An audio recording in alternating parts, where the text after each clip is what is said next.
No momento da birra, é como se o cérebro do teu pequenininho entrasse em curto-circuito. A comunicação das partes superiores, das partes mais complexas, mais sofisticadas do cérebro dele, fica interditada. E quem cuida das ações, quem cuida da tomada de decisão é a amígdala. Então a amígdala, ela comanda uma resposta de estresse, uma liberação hormonal de hormônios estressores que vão manter essa criança em alerta e que vão dar sustentação para esse momento dessa descarga de energia, dessa movimentação toda, desse escândalo todo, para que depois ele possa se organizar.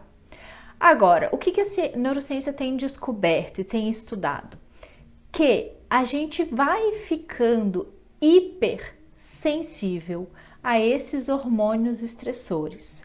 Então, quanto mais exposta a criança é a essa resposta hormonal, ou seja, quanto mais crises de birra ela tem, claro que essa resposta ela não acontece só nas birras, né? Ela acontece em situações estressoras do dia a dia, mas no momento da birra essa resposta ela é super intensa, o que leva a gente a concluir que quanto mais birra, quanto mais vezes essa criança é exposta a essa resposta hormonal estressora, quanto mais ela entra em contato com esses hormônios do estresse, mais sensível ela fica a eles.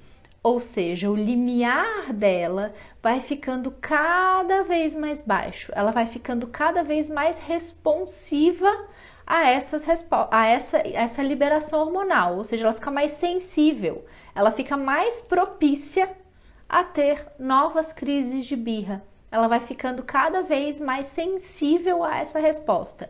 Ou seja, vamos cuidar para evitar as birras, ao invés de dar conta delas só quando elas acontecem.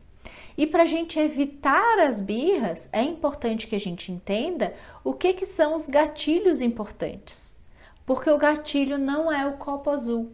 O gatilho não é o tênis que tem cadarço e ele queria com velcro. O gatilho não é a torre de Lego que caiu, tá? Isso é só o estopim.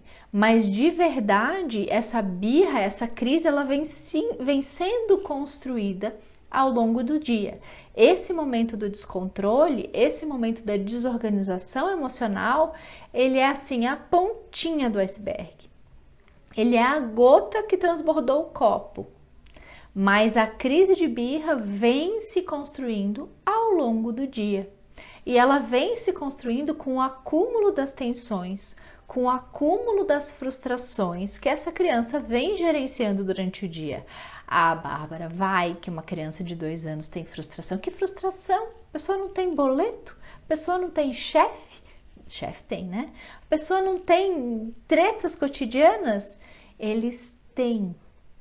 Eles têm. E se a gente consegue se aproximar do dia a dia e do que é um dia de uma criança de 2, 3 anos a partir do olhar deles, a gente vai enxergar que é uma frustração em cima da outra, tá? Então ele acorda e quem vem atender é o pai, ele queria a mãe. Aí ele vai para tomar café e tem pãozinho e hoje ele queria omelete, mas não necessariamente ele vai conseguir comunicar isso de uma maneira eficiente. E ainda que ele consiga, não necessariamente ele vai ser atendido. Daí ele vai brincar com o jogo de encaixe, mas a pecinha que ele queria colocar no buraquinho não entra. Não é naquele buraquinho. E isso também frustra. Daí ele quer brincar com o cachorro e o cachorro só foge dele. Daí ele quer ir no banheiro fazer um xixi e ele não consegue colocar aquele shortinho de volta, fica todo torto, incomodando. Uma criança de 2, 3, 4 anos é uma criança que está em desenvolvimento em muitas áreas. Não é só o cérebro dela que é imaturo, não é só o desenvolvimento neural que está acontecendo a milhão. Todo o corpinho também está se desenvolvendo. Então, muitas vezes essa criança tem um objetivo, ela tem uma meta, ela sabe o que ela quer de uma ação que ela vai fazer no meio e esse corpinho simplesmente não entrega, ela não consegue.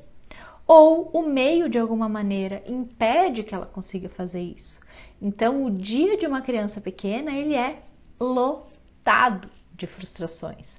E essas frustrações vão gerando tensão e vão gerando desgaste, e essa criança vai gerenciando da maneira que ela consegue, né, com os recursos que ela já tem com o passar do dia.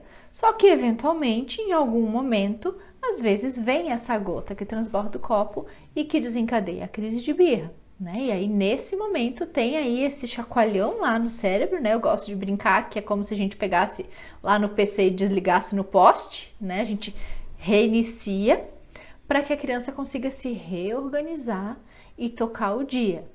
Mas é importante que a gente entenda, né, que é como a gente começou hoje, que quanto mais exposta a criança tá a essa resposta, a essa desorganização, a tendência é, segundo a neurociência, que ela aconteça com mais frequência, porque ela vai sensibilizando a criança a essa resposta hormonal estressora.